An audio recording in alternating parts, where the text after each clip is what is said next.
things that many people consider when they start a diet. How many calories am I eating? Well, after it's become compulsory for most restaurants to include calorie information on their menus, one gut health specialist believes it's not necessarily the key to a healthier life. And Dr Megan Rossi is here now to explain. Oh, really lovely to meet you. Thank you for coming in today. And that's interesting, isn't it? Because you feel like, well, it's just happened on menus, so this must be right at the forefront of the science on this. This must be right.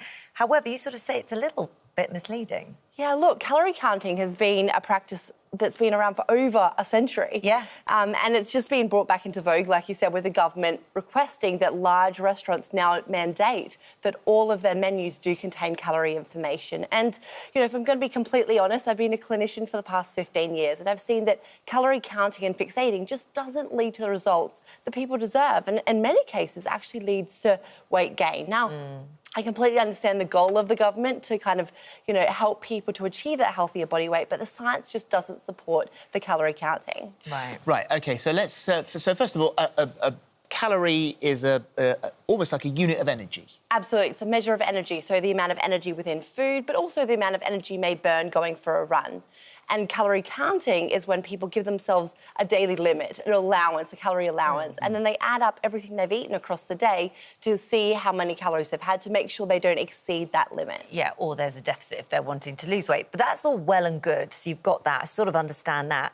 But what's on the packaging isn't always accurate. I didn't know this until I read it this morning. No, that was a shocker. Yeah. Exactly. So there's really 3 scientific reasons why we see that calorie counting just doesn't work. And the first one, like you said, is that the information on the package is not as accurate as we've been led to believe. So almonds, for example, actually provide our body with 30% less calories than what the packet says.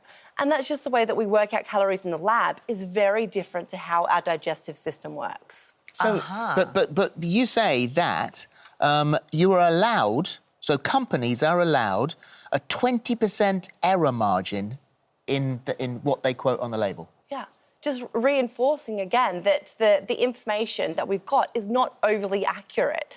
So that's why it can be rather misleading. But I think, you know, the second reason why scientifically calorie counting is not, you know, worth it, I would say comes down to this word called the thermogenic effect. I'm not sure if you've heard that. I sort of remember something like that. Did we burn a peanut at school? Exactly. Okay. Weirdly, that just came back to me. Did you? Yeah. Oh. It's the amount of energy we burn through digestion. Yeah. Right. And some scientists did a great study where they actually looked at cheese sandwiches, matched for calories, matched for protein, carbs, etc. And what they found is that when people ate this more wholesome cheese sandwich, actually they burnt around 50% more calories through that digestive process compared to the ultra-processed cheese sandwich. Right. So overall, the net gain from this one of calories was much lower because your body had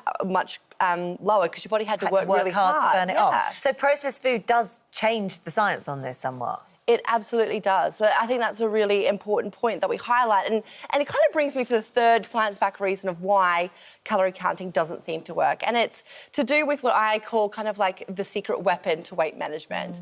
And that is this new scientific discovery that we all contain the trillions of bacteria in our gut. Yeah. Now, these bacteria is something that I'm very passionate about. I work at King's College in London and do a lot of research.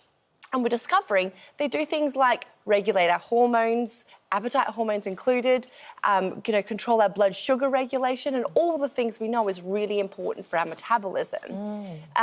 So when we talk about calorie counting, it completely neglects, you know, our bacteria's needs. So you can see these two examples here. Let's work through what we've got here. You've got a Big Mac and avocado on toast. Exactly. So if you were just fixated on calories, you'd be like, hell yeah, I'm having a Big Mac because, look, it's got less calories than the avocado and salmon on toast.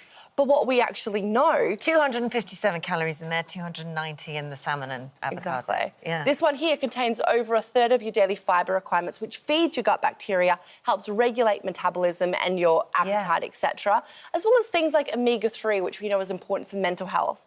So this one here, you're going to get much more, I guess, nutrition bang for your calorie buck and feed those gut bacteria, which in turn will support weight management. A Mars bar and an avocado. Yeah. You'd be thinking, well, they both got 250 calories. One is a lot more fun. One is a lot more fun. However, if we think nutritionally speaking, things like the avocado and banana actually contain potassium, which is really helpful for our heart. Bananas also contain serotonin, the happy hormone. So again, when we think about just fixating on calories, we forget about all the other beneficial chemicals within plants. But there's the avocado provides over 40% of our daily fibre needs. It does, really high in fibre. And I didn't know that either. Fibre feeds our gut bacteria. It's our bacteria's favourite food that then, goes and supports things like the metabolism, our immune system, etc. Let's quickly look at these two here.